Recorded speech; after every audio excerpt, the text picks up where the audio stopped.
Welcome to the Vintage Ballers podcast. I'm your host, Brad Carino. And on today's episode, we have Dave Gilbertson joining the show. Dave was the director of promotions for a semi-pro baseball team at the age of 18 years old. He was also the tour manager and good friend of the late, great comedian and actor Louis Anderson. Dave's done a TED Talks, and he was also a stand-up comedian himself. So without further ado, please welcome Dave Gilbertson. It's awesome having you on the show. I've heard a lot about you from Mooch, Bret Mcshay, and I want to give Bret a shout out for making this happen, with you, what I wanted to do is I wanted to first take it back to your youth and start, as a child. Where did you grow up and how did you get into sports like you did? Yeah, so I grew up in Bismarck, North Dakota. That's actually where Bret and I met when he was playing for our minor league team out there. But grew up in Bismarck, North Dakota. Was a baseball fan from the time I was as small as I can remember. It was always baseball, and I was a much bigger fan than I was quality of player, as with a lot of us. But I never kind of gave up the dream. I just loved every single aspect of it. I was a huge Jose Canseco fan back in the day, and kind of following the A's and the Twins growing up in the Midwest. There's really no real close major league teams, but the Twins were kind of the closest. And that was back in the 80s with Kirby Puckett and Kent Hrbek and those guys. So some really great teams to get behind. And then started collecting baseball cards. And it was just, for me, it was a great way to kind of lose myself in baseball stats and learning math. And it was just I think a great experience growing up, kind of getting deep into baseball.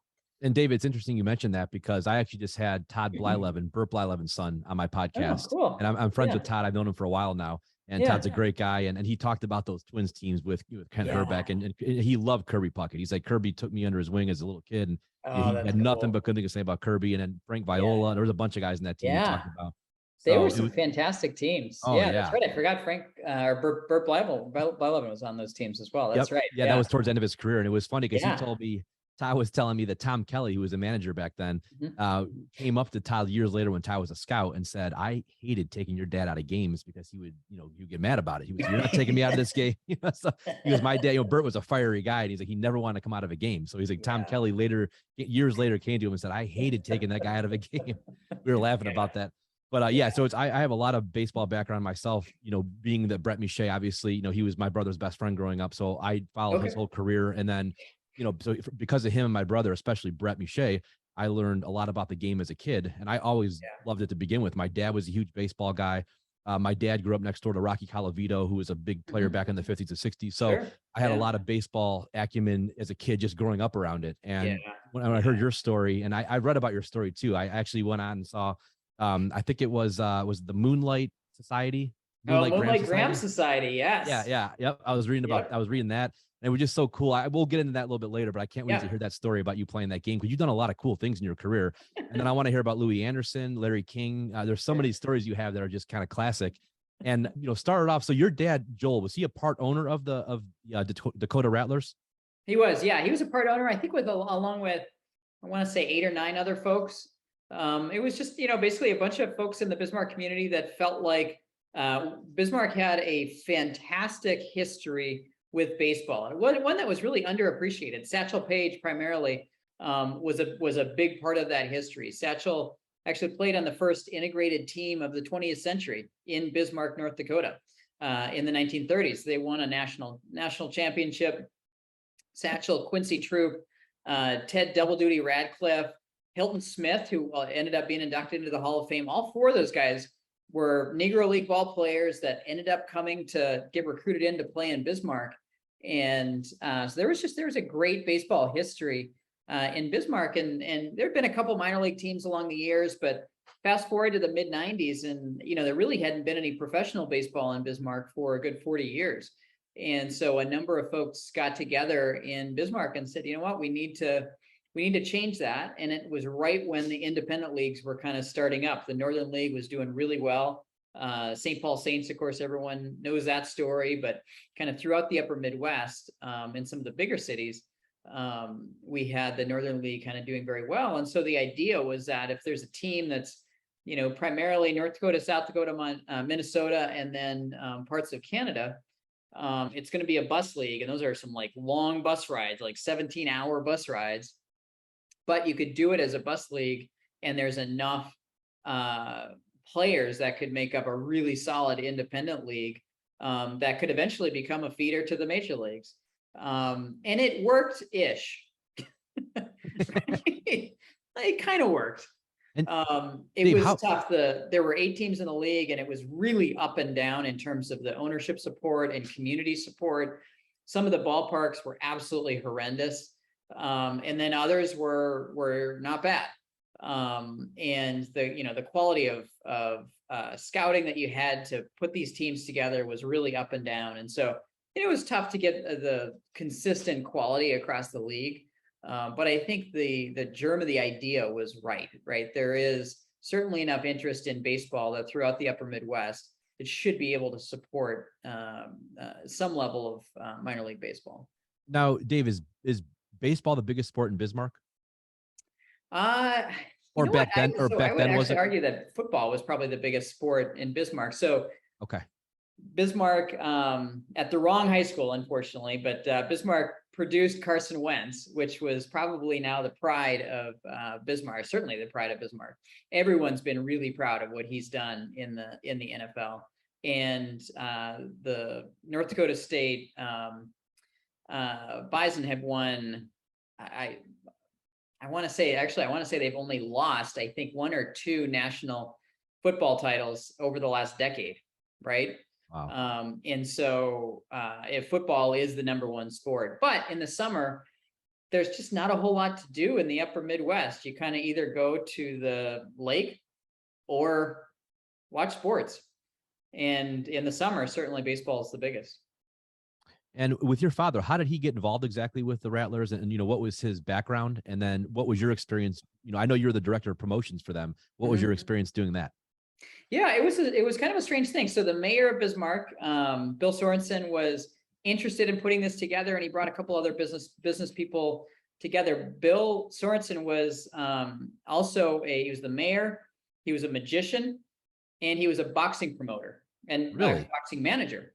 And yeah, he would always say, like, what more could you ask for in your politician than magic and boxing, right? Like the most trustworthy things you could imagine. And just a great guy. And so one of the boxers that he managed was Virgil Hill, another son of North Dakota, a Hall of Fame boxer. He was the greatest light heavyweight of all time.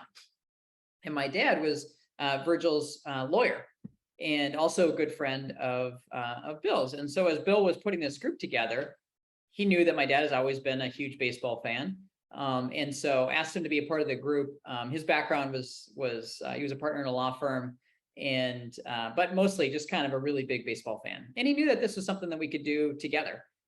So I was just graduating from high school at the time when they were putting the team together. And so I ended up working in the front office for the summer, and title was director of promotions, but the reality of the day-to-day was the title was like anything that needed to be done, right? Jack of all trades. Yep. Yeah, anywhere from washing the uniforms to throwing out the first pitch to like taking tickets. It didn't matter what it was. If it needed to be done, I was there to do it. I mean, just to have that on your resume and to be at work for a minor league team like that or a semi-professional team, pretty cool. At 18 years old? I mean, not many people can say that. Yeah, it was fun. It was definitely fun. It was an experience that I still think about and cherish. 20 years later. And it was very clear at the time when I went into college that like none of my friends had an experience quite like that after I graduated from high school, right? It was not the typical, going to work at the fast food restaurant for the summer or being a lifeguard or something like that. There's a lot of responsibility to it, but I also had a ton of flexibility in what, if I came up with a crazy idea to, have a spam night, because one of our teams was from Austin, Minnesota, which you probably are aware is the home of spam, right? So I called up the spam rep and said, hey, we want to have a spam night. And you know what? A couple of weeks later, we had a spam night. I forgot about spam. Yeah. So like, you know, I kind of had some flexibility to just explore my creativity and, you know, put it into play kind of whenever I wanted. And that was just something that not a lot of my peers had as I went into college. And what kind of crowds do you guys get back then? Crowds? Yeah. It was, I mean, dozens of people, hundreds of people. What are we talking? It was definitely hundreds of people, but it was rarely thousands. Okay. Right. So we struggled to draw. We had it was a new thing. We had a bandbox stadium that were it was the old metal seats. And in North Dakota, like there weren't any individual seats. And oddly enough, I gave a speech at Minute Maid Park in Houston yesterday. And so I just took a tour of Minute Maid Park. And on the tour, they were showing the early incarnations of the Astrodome and where the Colt 45s played before that. And they had those same bench seats that were metal. And it was kind of the same thing in Bismarck on a much smaller scale, where this was a great opportunity to come out and like bake like fried bacon in the summer, sitting on these metal stands where if you wore shorts that were just short enough, you were definitely going to walk away with a burn. We used to have we have bleachers still here in Cleveland, and it's the same thing, metal seats, kind of funny. And every now and then we'll sit in them. I prefer the seats, obviously, but every now and then it's kind of fun because it's like old school. Like it's like an old school. But so that, you know, we tried to promote around it. But I really felt like that the stadium was a big part of the reason why we just could never figure out the formula to draw thousands consistently. Bismarck now has a college league team.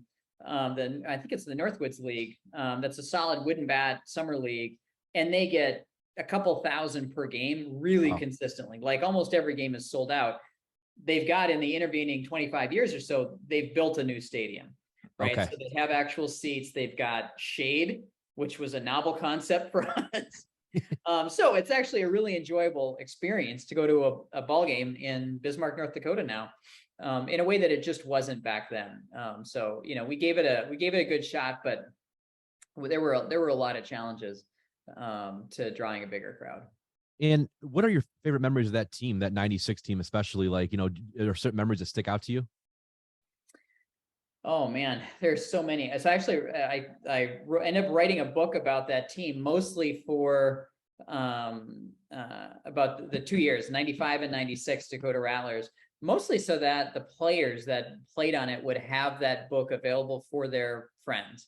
And I've said, any of the players that are interested in a copy, I'm more than happy to send them a copy or a couple copies for them and their family. I wanted that as a record of, you know, to kind of prove to their kids that they actually played professional baseball. And I know Brett Mcshay has mentioned that a number of times. I've sent him a few copies as well, and his friends, and just a great experience. I mean, the stuff that stood out was not necessarily the stuff that happened on the baseball field.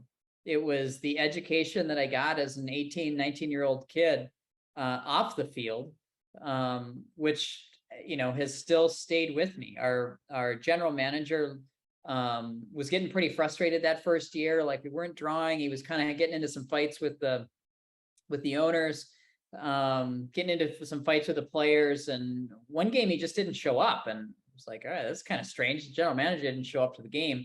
So I went back to the office afterwards after the game was over, and I saw that he had left a note. He just up and left in the middle of the night and took a whole bunch of money and was never seen from again. Are you kidding me? Yeah, he wrote a letter to Bill Sorensen, the mayor of Bismarck, saying, you know, this was an absolutely awful experience. I've awarded myself a bonus from all the weekend receipts. You've got to be kidding me. I'll see you later. And oh my God. And so I called a couple of the owners. I'm like, you know what? I know it's 11 o'clock at night on a Monday. I think you might want to come down here because I think a crime's been committed. Not totally certain, but wow. I did not hear about that. Like that. Or like another time where, you know, we were struggling to the guys got paid their paychecks every 2 weeks. You know, an average player was making probably $650, $700 a month. And it was for like, you know, 2.5 to 3 months. So they were definitely living paycheck to paycheck, and we were able to make payroll every time, but at one point somebody asked for their paycheck early, and we said, we can't do that. And then he turned that into, they're not going to be able to make payroll this period. And all of a sudden, everybody was in an uproar, and the team went on strike. Wow. And so it was like 4:00. We had a game at 7, and I was in a situation, 18, 19 years old. I had no idea what to do. All of a sudden, I'm a labor negotiator, right? Trying to avoid a strike, knowing that, granted, we didn't have a ton of fans, but we had plenty of seats sold for that game that night. And the last thing we wanted to do was have a forfeit on our hands because the team went on strike because they didn't get paid early, right? It was like there was misunderstanding on miscommunication. And I went to the manager and said, you got to help us out here. And he's like, look, this is between you guys and the players. Wow. Like, dude, you got to help us out. Whatever. And so finally I went with the bat boy. The bat boy was 13 years old, and he was my go-between. And so he and I go into the clubhouse, and they kind of choose a couple representatives, and we go out and talk on one of the picnic tables. And we finally agreed they were supposed to play the night game that night, and then they were leaving on a road trip the next day. And the next day was going to be like one day before paychecks were due or something. And so I agreed that we could get them their paycheck before they went out on the road trip. And if they didn't, then fine, they could just walk away. And they ended up playing that night. But it was 6:00, almost on the button when we opened the doors. And that was exactly when we got that agreement that, yep, there is going to be a game tonight. Wow. Those are crazy stories. Talk about being thrown into when you're 18 years old, thrown into the wolves. Right in the middle of things. One I was just reading about just now, as I was waiting to get started here, was we released a pitcher had, kind of been up and down throughout the season. He not clear that he was going to stick in minor league baseball, but he was a relief pitcher. And we ended up releasing him after a game one night. About 2 weeks later, I get a call from the Bismarck Police Department saying, "Hey, do you know this guy?" And I was like, "Yeah, I know him." He's like, "Well, he stole a checkbook from another player on the team as he was cut. And he started writing bad checks, not just in Bismarck, but he went to pick up his girlfriend in Aberdeen, wrote some bad checks there, then went to Idaho, wrote some bad checks there, then came back to Aberdeen. And there was like this exotic plant store that he was admiring, a certain plant. And that night the plant store gets broken into and the plant's gone." And I was like, all right, that's the most random thing I've ever heard of. He's like, "Well, you know what? The plant that was stolen was actually a very sensitive plant, and it's got defense implications. And so now the FBI is involved." What? And so if you see this guy, and I was like, "You know what? We just took his picture for the baseball card. I'll send you his picture." So I sent him the picture. They said, "If you see this guy, you got to tell us." So a couple weeks later, I get word that he's back in town and he's looking for his last paycheck because he never got his last paycheck. And so I'm like, all of a sudden, because the police had told me this because they said, "Do you want us to post an unmarked police car outside your office?"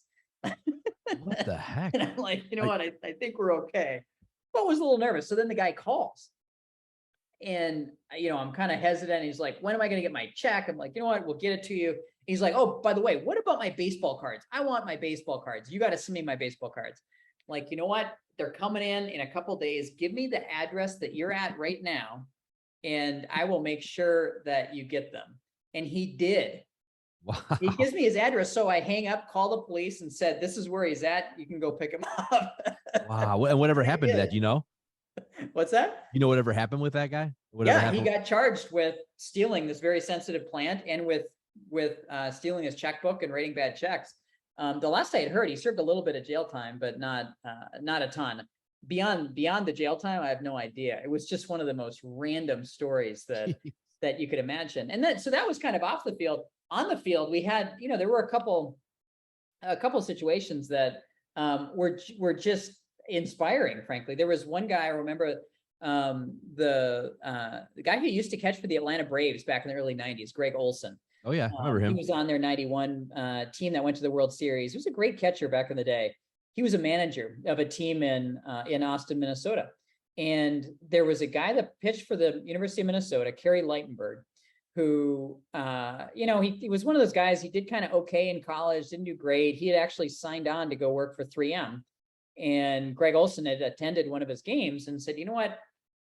if you can just put off that job for a few months, just give me the summer, and I think I can do something with you. And he signs on. He ends up pitching great all season. He pitched a no-hitter against us. And at the end of the season, I think he was like 9-1 or something. I mean, he was just dominant in our league. And at the end of the season, Greg Olsen calls up his buddies at the Braves and said, look, I got this guy who was far and away the best pitcher in the league. I know that he can pitch in an organized professional baseball system. And I think he could potentially make it to the Braves. And they said, look, we're not really in the business of buying players from the independent leagues. That's just not what we do. And he said, give me anything. I don't care what it is. I just want this guy to get a chance. And so as a joke, they said, all right, we'll send you like 6 dozen balls and 2 dozen bats. And he said, sold. And Kerry Lightenberg appeared for the Braves in the World Series 3 years later. Really? Was he on the 95 team? He was playing in our league in 95, but then I think it was the year that they played against the Yankees. Yeah, 96. Yep. It wasn't 96. It was like, it was 90. Was it 98 or 99? They didn't win the World Series, but they were in the World Series. And he was their reliever. And I think for 1 or 2 seasons, he was their closer. And that name rang a bell, Lightenberg. Oh, that's interesting. I'm going to look him up now. Go back and check it out. It was just a fantastic story. And there were a couple guys like that. Sean Wooten was another guy that played in our league. He was an outfielder for the Moose Jaw Diamond Dogs. And it was kind of the same thing. He didn't, he tore up our league, didn't really get any interest from the majors, and then signs a minor league contract. And he was on the World Series winning Anaheim Angels team in 2002 or 2003. 2002. Yeah, it was 2. Yeah, no kidding. Yeah. Wow. And you know what? So it was stuff like that where that gave these guys hope that if you perform well enough, you will be seen at some level, and eventually the cream rises to the top, and you'll get your chance. And so it was really fun to see. There were some other guys like Daryl Boston had played for years in the major leagues, and he was kind of on his way down and ends up in our league. Juan Berenguer was another guy. Senior Smoke from those 80s Twins teams was playing for Greg Olsen in our league, and he played the majors forever. And he just didn't want to give it up. And so like we had this really interesting mix of those different types of players, some who just wanted a cup of coffee, some who really wanted to make it and kept chasing their dream, and then some who were on their way down and just didn't want to give it up. Dave, do you think, back then in the mid 90s, there was no social media, there wasn't that you couldn't, the internet was around, but it wasn't what it is now, obviously. Yeah. Do you think if it would have been, if you would have had what you had back then now, it would have been a different story for some of these players, or maybe the league in a different way could have promoted it more and got more fans out? Yeah, absolutely. I think we could have gotten more visibility at least. And I look to what the Savannah Bananas have done just in the last couple of years as inspiration. I think, we were trying to do some of those types of things back in the 90s, and we didn't really have the outlet. They're executing on it way better than we ever could have. But it was it's just so innovative in terms of really looking at this as entertainment and recognizing that if you take that entertainment part seriously, then that will get you the publicity you need to really profile the players, right? So it's kind of a backwards way, whereas most baseball teams have typically looked at it as it's all about the talent. I actually would argue in some of these college leagues and in the independent leagues, it's actually more about the visibility than it is about the talent. Like the talent's not going to be seen if you can't figure out the visibility piece. And I think the executives in these teams have a responsibility to the players to figure that out and figure out ways for them to be seen. For sure. Yeah. Because nowadays there's like a stadium right by me that has like a semi-pro team, there. And it's everywhere now. But back in those days, again, I feel like you guys missed out on the social media aspect of it, because you could have been so much, obviously it's so easy now to get anything out, whether it's TikTok or Instagram, or, you can have, there's so much visibility now, where back then it was just kind of the internet was just kind of coming along, but it wasn't there yet for you guys to really push things. So you kind of had to do it the old school way still. Yeah. Yeah. One benefit we did have was that there really was one radio station in town that everybody listened to. And the morning show hosts from that radio station were our stadium announcers. And so we got to be really close friends with them. and they were always great about talking through how the game went on the radio and kind of promoting the team and promoting the game. And because it had such big listenership around the area, you didn't have the 70 different outlets that you've got now for people to get their local news. It was really just a couple. And so I think that was a benefit, but things didn't go viral. There was no concept of going viral at the time. Yep. And Brett asked me he wanted me to ask you about a player named Boo Moore. He said, yeah. So, give me some. Yeah. Boo Moore was one of these players that were, you used to read about, where it was almost like in the movie The Natural, where you'd kind of hear rumors about this guy who, when you heard him taking batting practice, it sounded different. You know what I mean? He was such a slugger and he hit the ball so hard that the way that he hit, they used to say that about Mickey Mantle, that you could actually tell he was taking batting practice just by the sound of his bat. And it was the same with Boo. And you'd see that a bunch more like in the 50s, 40s, 50s, 60s, where you'd see these guys that never quite made it all the way through up to the major leagues. But man, they created a following along the way. And Boo Moore was one of those guys. Obviously, he had one of the best names in all of professional baseball, right? There's no question. He was drafted by the Reds and kind of spent a year or two in their system. But, he was kind of one of these kind of brooding players and complained quite a bit. He just went about his business, wasn't a self-promoter. But man, the guy was absolutely jacked. No pitcher in the league wanted to face him. And batting practice was he was one of those players that everything stops when he's in the cage.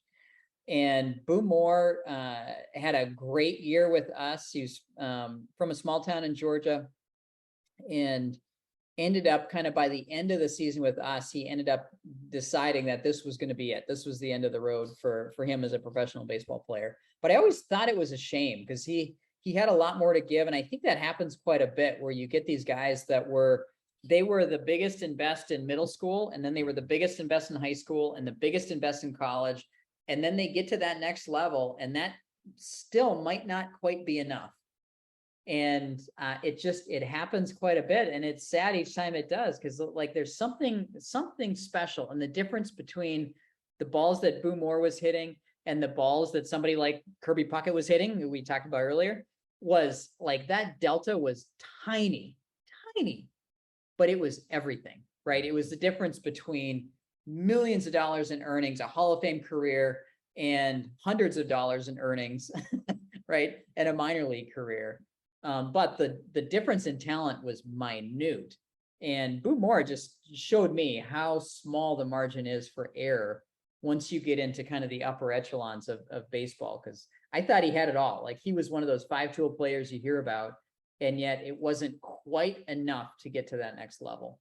Dave, hitting a baseball to me is if you look at all the sports, it's got to be one of the toughest things to do, to consistently hit a baseball. Yeah. Coming in 95 with splitters and changeups. Lefties, righties, etc. To consistently do that, hit 260, 270, 280. That is in all sports. I know there's a lot of tough positions, quarterback and a goalie in hockey, but I'll tell you what, that has to be one of the toughest things in all sports to consistently do. Yeah. I've always read that hitting a baseball is the second toughest thing to do in all of sports, right behind pole vaulting, oddly enough. Really. That's just I don't know much about pole vaulting, so I can't speak on that, but. So with the Rattlers, our manager, Bill Sharp, used to say, he was one of these crusty old guys, been in baseball all his life. And I think he'd been in professional baseball almost 50 years at that point. And so he had seen it all, and he had never made it up to the upper echelons. He had been riding buses throughout the country for most of his life. And he every day he'd get to the ballpark and he said, I love this game. They got a round ball and a round bat, and they tell you to hit a square. What more could you ask for? And it's really true. It is true. No sense. It makes no sense logistically how that should happen, that anybody should ever connect a bat and a ball. It shouldn't happen. And yet these guys are so gifted, and gals these days are so gifted that they figure it out kind of through the years. But yeah, round ball, round bat, and they tell you to hit it square. I love it. It's crazy. Yeah. I mean, I still think, again, no disrespect to pole vaulting. I don't know enough about it, but again, you can easily make the argument, in my opinion, it's the toughest thing to do in sports consistently. I mean, you have to keep on doing that. And I look at guys like Tony Gwynn, for example. Yeah. I mean, look at what he did. I mean, hitting 370. I mean, that's incredible to do that again against a pitching back then, especially guys, the Braves pitching. I mean, there were some great pitchers back then. Yeah. And to consistently hit like he did, to me, is, you just don't see it. It shows you how tough, how great of a player he was. Yeah. Yeah. I just saw a stat about him recently, and I'm going to totally butcher it now, but it was something like he had fewer strikeouts for the full year than one of the players today had in a week. I can't remember who it was, but that's crazy. Unbelievable. It like, that was a guy that just didn't miss. Every time he swung the bat, he put the wood on it. And yeah, it's incredible. I mean, even a guy like Barry Bonds, I know there's the controversy, obviously, with everything off the field and everything, but when I was talking to Todd Blyleven about it, he even said Barry Bonds, you couldn't get his on base percentage was insane. Yeah. I mean, I think he was one of the only guys ever to get walked with the bases loaded, intentionally walked with the. I mean, think about that. I mean, his eye was he knew if it was just an inch outside, he wouldn't swing at it. I mean, it was just incredible. I remember he had a ball against Troy Percival, the closer for the Angels, back when Wooten would have played for the Angels. Yeah. And it was a World Series, like Game 6, whatever it was, and Percival threw like a 98-mile-per-hour fastball, and Bond just crushed it into right field. I mean, and Percival's like, yeah, what am I going to do about that? I mean, there's nothing you can do. Right. Yeah, but just some of these guys back then, I mean, now they're still great players, of course, but when I grew up with the Griffeys and those kind of guys, I mean, it was just incredible what those guys could do consistently. Ozzie Smith, and we can go on and on. There's so many great players in the 80s and 90s. But, looking back, and Brett Mcshay, I want to touch on him real quickly. Do you have what's your favorite Brett Mcshay story from 96? Yeah, so Brett, he was the first player that the Dakota Rattlers signed. And so I think he had played for a general manager the year before. He was a catcher. And so when Brett got to town, he was the talk of the town, right? And if you don't believe me, just ask him. He'll tell you. Yeah, I know he will. I know. So yeah, he was the talk of the town. And so it was a big deal. We had a press conference and everything that, the first Rattlers player signs and he's in town. Well, he didn't have a place to stay. So he ended up staying with us for a couple of weeks with my family and I.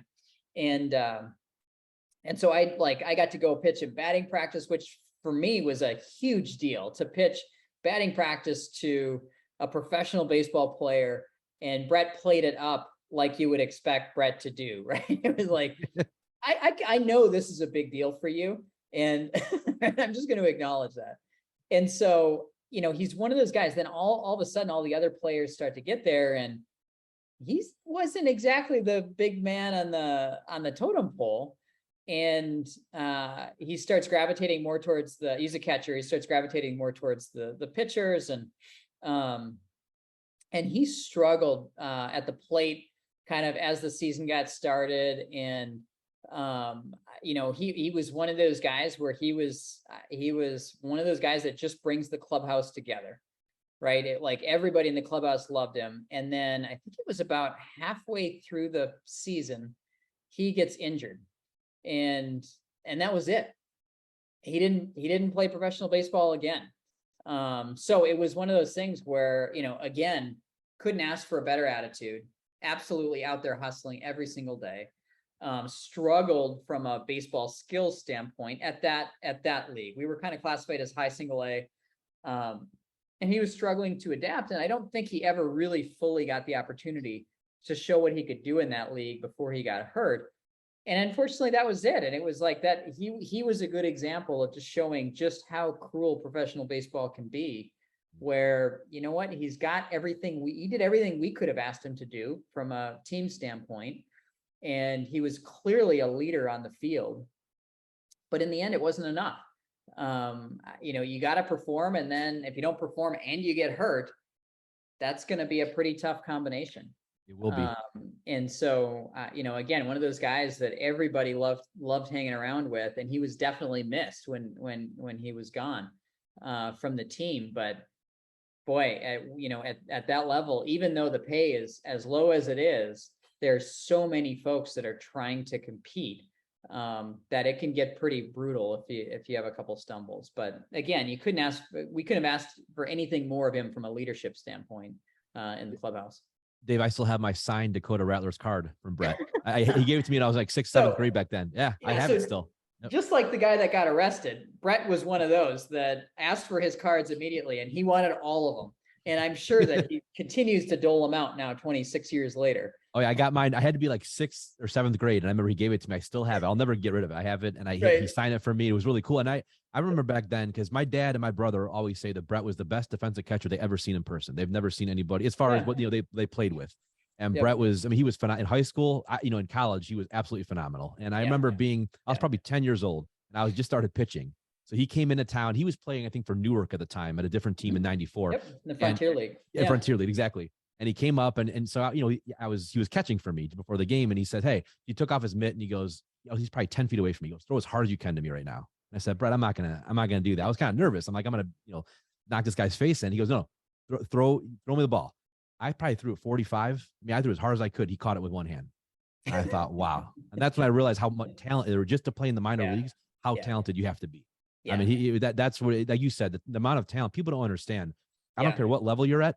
It's so much talent. And like you said, the difference between a great player in the majors and a good minor league player is not as much as people think. It's usually, you're right. It's just there's little things here and there that make the difference. And it's incredible that someone like Brett, 'cause I saw him grow. I mean, as a player when I was younger, and how great of a player he was, especially as a catcher defensively. And for him with the injuries, of course, and just like you said, he struggled with some of the other skills at that level, but it just shows you how talented those people really are. That's right. That's exactly right. Yeah. Yep. Yeah. So real quick, I want to go now and talk about Louis Anderson. I know that you were, I think his tour manager, right? For a year. Yeah. So I was Louis' tour manager for a year, and then his friend for just over 20 years. Wow. And how did you get involved with him? Exactly the way you would expect. I sat next to him on an airplane, and then we became friends for 20 years. Yeah, I got to hear the story. I ended up doing a TED talk on this later on, just of all I'm an executive now. So all the business lessons, the leadership lessons that I learned from that time spent in the comedy business with Louis. And the start of it was, I was in LA working on a project and was flying back home to North Dakota for the holidays. And our flight was delayed about 2 hours. I look up and I'm sitting right next to Louis. And we ended up striking up a conversation because I figured he can't go anywhere, right? He was one of my heroes. So I'm like, I'm just going to talk to him. And we talked the whole way back to Minneapolis. He was working on a book at the time called The F Word, How to Survive Your Family. And he was looking for some help. And so he invited me and my family to come and see his show on New Year's Eve in Minneapolis that he was doing with Roseanne Barr. And he's like, just come, we'll hang out before the show and talk about the book, and then you'll go to the show and it'll be fun. And we did. And I ended up on the flight with him the next day going back to Los Angeles. So it was totally random coincidence. But again, we talked kind of the whole way back to LA. And then we every night when I was working in LA, I'd head to his house for dinner after work, and we just hang out, watch Jeopardy, and then work on the book a little bit. And through that, we just got to be good friends. And this was back when he was just deciding to leave the Family Feud. And I was just deciding to leave the firm that I was working with. And I knew I had about a year before going to business school. And so he was looking for a manager, and I wanted to do something in communications for that year. And it just worked out. And it was one of the formative experiences of my life, very similar to the experience with the Rattlers, where I still kind of call back on the lessons that I learned, over 20 years ago. And through that, we ended up touring all over the country. Spent a bunch of time in Las Vegas, where he'd been a headliner for quite a while, and a bunch of time in Los Angeles, and then kind of different theaters around the country. And I just got to kind of learn the funny business, which was a lot of fun. But man, the late night conversations we'd have, driving from Vegas to LA or something at 3 a.m, and just talking comedy, and the people that I was able to meet as a result. I met Rodney Dangerfield. I met most of the comedians of that era that were based on the West Coast. I was able to meet over time, and just so many lessons learned from them.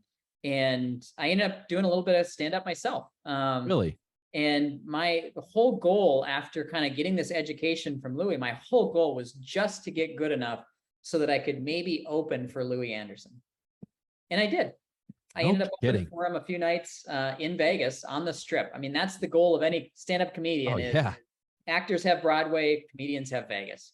And I did. I was able to open for him in Vegas, open for him at a bunch of theaters around New England, where I live now. And we just got to be really, really close friends. He was kind of an honorary groomsman at my wedding. And over those 20 years, we kind of kept it up. And I felt really, really fortunate that towards the end of his life, once, he had cancer, he wasn't talking to a lot of people about it. But he kind of called on me one last time. He's like, I really need help in between chemo sessions. And so I went out for the last 6 months of his life, kind of every 6 weeks or so, just to help him through that. And just to be able to honor our friendship in that way was something I will forever be proud of, that I could kind of help him out at that time. And it gave us an opportunity to just have a lot of conversations, and unfortunately a lot of last conversations, as we lost him here just a few months ago. But boy, what a friend. Again, one of those formative friendships of my life. And I just feel so blessed to have had that friendship over a 20-year period. Oh, what an incredible story. I mean, how many people get to say that they met Louis Anderson on a plane, not only became his tour manager, then were friends for 20 years. I mean, that's just an incredible experience. I mean, that's something that, your experiences in general are so random and so incredible. Like, really, I mean, how could you? It's totally random. Yeah. In a good way. I mean, no one could have these type of experiences all in one lifetime. It's just, and you've had all of them. So it's like, and with him, like, give me your favorite Louis story. Is there any story that sticks out to you about him as a person and as a comedian?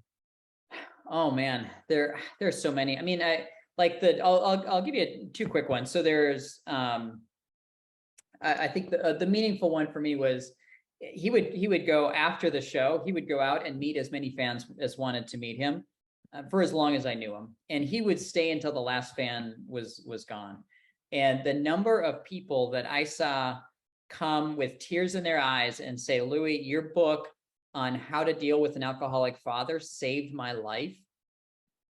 Like, talk about taking, something that's seen as kind of jokey and, really just making people laugh, and not something that's very serious on stage, when in reality, that's the Trojan horse into having a huge impact on people's lives. And right after he passed, I ended up writing a tribute to him it was published in the Huffington Post. I'm happy to send that along if you want to put it in the show notes or something. Yeah, we'd love that. And that was one of the things that really stood out, just the number of people whose lives he affected, because he was America's uncle. He was the ultimate person to make clear that we're all in this together. And I don't care who you are, you're deserving of respect and love. And not a lot of people can have that kind of impact. So that's one. And that was really on a personal note, right? Just a kind of one-to-one personal note. On a celebrity note, it was like, you never knew who you were going to meet when you're around Louis. Behind the scenes, we'd be like playing pinochle, and it was just hanging out with friends. But as soon as you go out the hotel door or the casino door or whatever it was, he was a celebrity, and he had such a recognizable voice. And so there was one show, he said, hey, I'm doing kind of an interesting show. You should maybe come out and check it out. It's a benefit show for Larry King's heart charity. And I'm not sure who else is on the bill, but it should be a lot of fun. Just come out. So I come out, and it's Louis Anderson and James Brown are the 2 entertainers, wow. Right? So as Louis said, it's the hardest working man in show business and the laziest man in show business. And so we're like, they're doing a little meet and greet beforehand, and then meet and greet's over, and it's time. Everyone is gathering downstairs and kind of waiting for this group. And it was folks like Peter Max, the artist, like one of the best artists of the 20th century. Daniel Snyder was the owner of the Redskins. James Brown was in that mix. Trying to think who else. Larry King was in that mix, his wife. And Fred Smith, the CEO of FedEx, and myself. Wow. So it was like 6 of us that are all at the tail end, and everyone else had left. And so it's just the 6 of us, and we go to get on the elevator. And, I'm sitting there just kind of shaking and thinking, how many billions of dollars are in this one elevator right now? Right. And I'm starstruck and blown away. And I didn't even realize that we're all crammed in this elevator and nobody pushed a button, and nobody knew where we were supposed to go. So all of a sudden it became like this Curb Your Enthusiasm episode where it's, or a Seinfeld episode where it was like, and I'm the one standing right next to the elevator numbers. So all of a sudden Larry King starts piping up and like berating me, like, press the button. I'm like, where are we going? I don't know where we're going. And so we just start chunking down, but nobody knows that we're going the right direction because we don't know where we're headed. And so finally we can't get it. We can't figure this out. And so finally Larry King reaches around me and presses a button and we all get out. And now we're all kind of looking at each other like, all right, what now? So we all get out, the doors close, he hits the down button, and that same door opens right back up again. And we all pile in, right? There's literally like $3.5 billion of worth in that elevator, and nobody could figure out how to make it work. Oh God, that's great. That is like a Curb scene. Right. Oh it was God. total. I was thinking the whole time that like, this is absolutely right out of Seinfeld or Curb Your Enthusiasm. Oh, totally Larry David. Yeah. 100%. Yeah. Oh, that is great. And then what an eclectic group of people. Like you said, not only the Totally money, weird. but just the, you never know. Absolutely never know. That is a great story. Yeah. It was fun. Yeah. I mean, that experience. And so, obviously with Louis passing away, when you look back at your friendship with him, like what is one thing that sticks out to you? Yeah, man, he was such a genuine person, and he lived every single day making clear that you matter, not in an egocentric way, not in any way other than you and your experience, however you perceive it, that matters.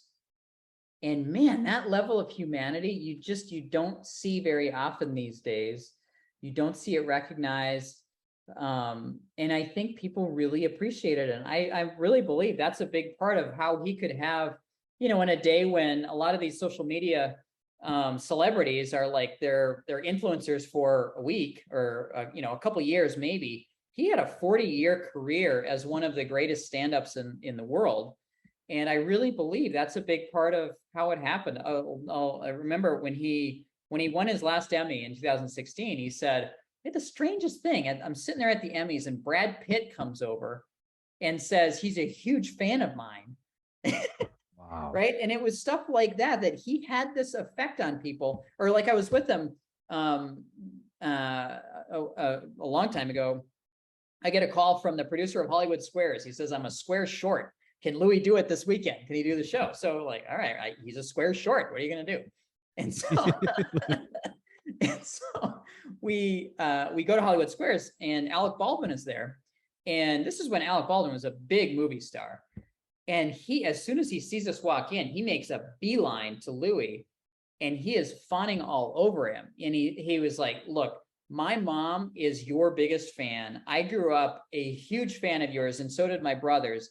It would mean so much if you would give my mom a call." Wow. And of course he did, because he always did stuff like that. But I was just sitting there thinking, man, if somebody like Alec Baldwin is reacting and responding to someone like Louis in this way, he was a child, right? Like he went from this movie star to being a 10-year-old kid just by seeing Louis, and to have that kind of effect on everybody, whether it's somebody you run into on the street or a huge celebrity, that's a really powerful thing. And I really believe that at the heart of it was this viewpoint that every person matters. Their experience matters. Their feelings matter. He just had this unique ability that I'll never forget. I never saw anybody ever as empathetic as Louis.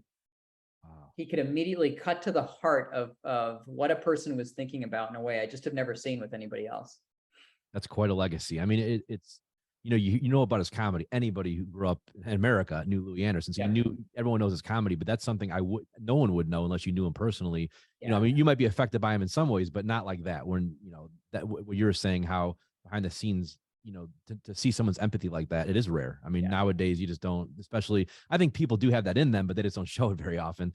And Louis obviously wasn't afraid not only to show it, but to embrace everybody. And that, from what you're saying, that's an incredible legacy for him to have, not only being obviously the stand-up comedian celebrity part, but more importantly, really the good person that he was. That, yeah, well, that's what he'll be known as. That's right. I'll give you one more quick story, and then I got to run. But he was also the kind of friend where you absolutely never knew what you were going to get. Like every day was an adventure with him. And so I remember just about a year ago, or a little over a year ago now, I get a call. I live just outside of Boston, Massachusetts. I get a call from him, and he's frantic. Dave, how close do you live to Plymouth Rock? What are you talking about? Plymouth Rock? How close do you live to Plymouth Rock? I'm like, it's not too far, but why? I had a vision. Last night, I had this dream. My mom came over, her family came over on the Mayflower, long time, came over on the Mayflower. Powerball's up to 650 million. You got to buy a lottery ticket in Plymouth, Massachusetts. Because I had this dream last night. It's clearly a sign. We're going to win the big one this time. I love it. And I'm just like holding the phone like, what? You think what?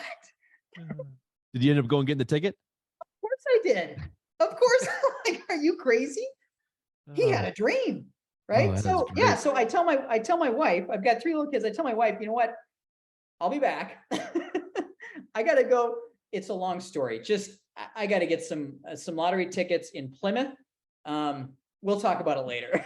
Oh, that is great. And we did not win, it turns out, but that was not the first time that particular conversation had been had, not about Plymouth, but with something similar, like whether it was the Keno numbers or like this random stuff that would come up into his brain. And he was just, again, one of those friends that you just never knew what was going to happen. It was always an adventure with him. And I'm so grateful for it. That is awesome. Dave, one last quick question for you. And I ask every guest this. When you look, 20, 30 years from now, and you're looking back at your life, what do you want people to know about the legacy of Dave Gilbertson? Yeah. So, I mean, I'm going to give the cliche answer that you probably get a lot, but number one is my kids. I got 3 little kids. They're 11, 8, and 4. And I can't remember their names right now, but they're great kids. No, I can see the stand-up comedian coming out now. But no, honestly, like as soon as you become a parent, all of a sudden that becomes your life mission, and all of my legacy ends up wrapped up in them. And kind of my pride comes when I get to watch them do something that they really love. Like that's a really magical moment as a parent. So yeah, so it might be a cliche, but that's me. That's where I spend most of my time and most of my energy. And I just love being a parent. Outside of my kids and my family, I think the number one legacy would be just, I hope, be open to absolutely anything, right? I played 1 inning of minor league baseball and parlayed that into 1 vote for the Baseball Hall of Fame 5 years later, because you got to wait 5-year waiting period. And that never would have happened if I wouldn't have been open to it. I had this 20-year friendship with one of the greatest comedians of all time. And how many times have you sat down on an airplane, opened a book or opened your phone and just had blinders on to not even look at the person sitting next to you? None of that would have happened if I hadn't been open to it. And I could just cite countless examples like that of the benefits of just being open to who is intended to come into your life and what experiences are intended to come into your life. I hope that that's one thing that people can take away from some of my stories. Well, Dave, thank you for coming on the show. I mean, what an incredible life so far, really. I mean, one of the most eclectic stories I've ever heard. And, who knows what's going to happen the next 20 or 30 years. But I want to thank you for coming on. And this has been an awesome conversation. Absolutely. Brad, thanks so much for having me. It's been a lot of fun. Absolutely. All right. Thanks, Dave. Appreciate it. Okay. Bye.